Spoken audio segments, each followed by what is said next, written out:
Mesdames, Mesdemoiselles et Messieurs, bonsoir à toutes et à tous. Vous êtes encore une fois les bienvenus ici sur la tribune d'éveil des consciences. À la une de l'actualité internationale, Donald Trump vient de faire un revirement spectaculaire. Même le monde occidental est étonné. Donald Trump vient de faire volte-face. Oui, à la suite de ce qu'il a constaté, ce que la Russie est en train de faire subir à l'Ukraine ces temps-ci, ça lui a mis hors de lui-même. Il n'est pas du tout content. Et je vous ai dit ici, je vous ai dit, est-ce que Donald Trump pourra tenir face à Poutine? Est-ce qu'il pourra continuer à jouer à ce petit jeu? Nous avons vu ici qu'il a arrêté la livraison des armes à l'Ukraine. Selon lui, l'arrêt de la livraison des armes à l'Ukraine a pour objectif de faire en sorte de mettre la pression pour arrêter le conflit. Mais c'est pendant la cessation de la livraison des armes que la Russie est en train de bombarder, mais sérieusement, l'Ukraine. La Russie est en train de récupérer beaucoup de territoires ukrainiens, mais beaucoup, et de la façon la plus rapide. Ce qui a même poussé Zelensky à faire une demande secrète au gouvernement allemand, qui n'a pas encore répondu jusqu'à présent. Hier, nous avons en parlé ici sur la tribune d'éveil des consciences. Alors, il se passe quoi? Il se passe que si rien n'est fait, la Russie va récupérer la totalité de l'Ukraine, mais dans un très bref délai. Vous savez, la Russie ne veut pas se jouer les gourmandes.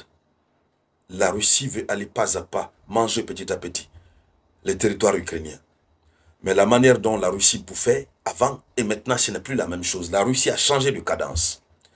Et c'est ce qui met Donald Trump hors de lui-même. Ce qui vient aggraver la situation, c'est que Donald Trump prend son téléphone. Il prend l'initiative sur lui-même. Il appelle Vladimir Poutine. Il lui dit, faisons en sorte que tu puisses arrêter ce conflit. Mais la rhétorique qui est utilisée par Poutine, c'est-à-dire ça bloque tout. Poutine dit qu'il faut éliminer les causes profondes du conflit, qu'il est prêt. La porte des négociations reste ouverte, il est prêt, mais qu'il faut, évidemment, éliminer les causes profondes du conflit.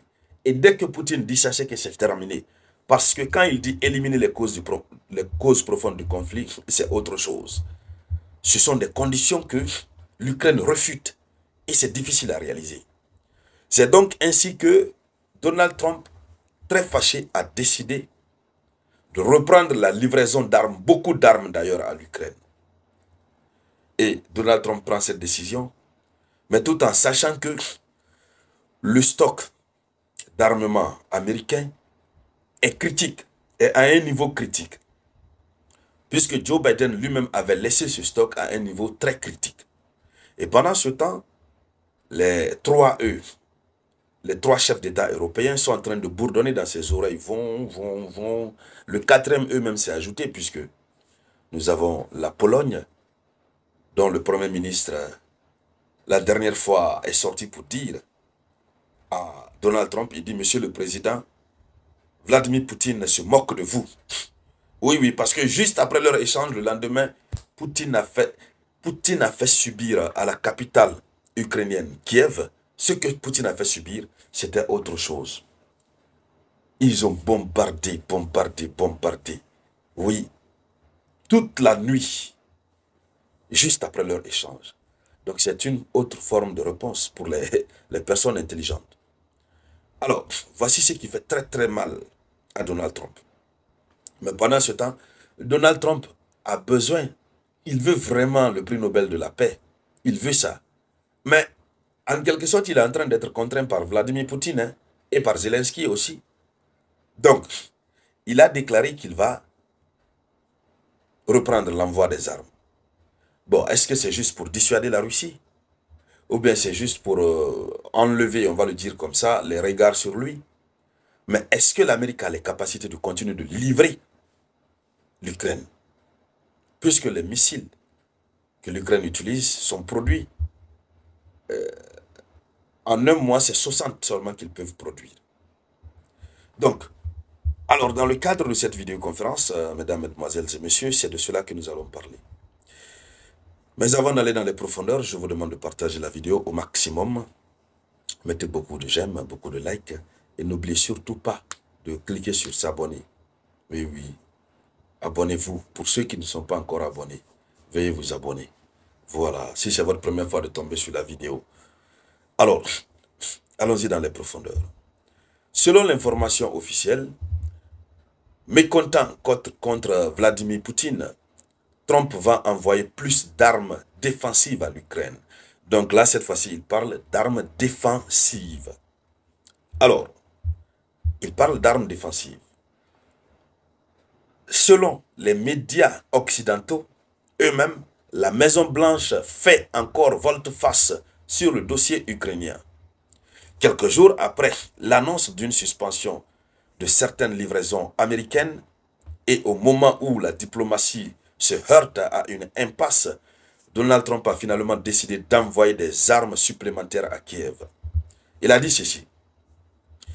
Il dit, nous allons devoir envoyer plus d'armes, principalement des armes défensives. Donc, les systèmes de défense aériens, tels que les systèmes patriotes, que l'Ukraine demande en longueur de journée, même si la Russie consomme ça comme du pain au chocolat, c'est que dès que ça arrive, la Russie récupère. Donc, il dit, nous allons devoir envoyer plus d'armes, principalement des armes défensives, donc pour permettre à l'Ukraine de se défendre. Mais dans cette déclaration, il y a un autre aspect. Quand il parle d'armes défensives, il veut détourner le regard de la Russie sur l'Amérique. On envoie juste pour qu'il se défende. Mais ce n'est pas parce qu'on l'envoie des armes pour te bombarder, non. C'est pour qu'il puisse se défendre. Donc vous comprenez par là qu'il y a une peur qui est là. Donald Trump fait quand même de son mieux pour continuer à rester dans une fausse amitié avec Poutine.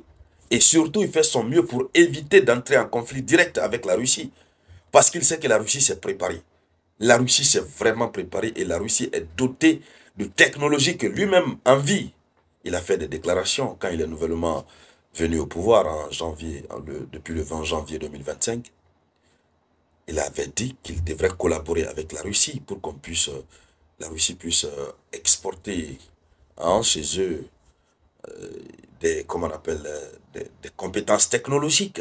La Russie dispose de technologies dont l'Amérique a besoin. Alors, et il a continué, il dit ceci. Il dit qu'il est mécontent de Vladimir Poutine. Il dit qu'ils sont frappés de manière très très dure. C'est-à-dire, les Ukrainiens sont frappés de manière très très dure.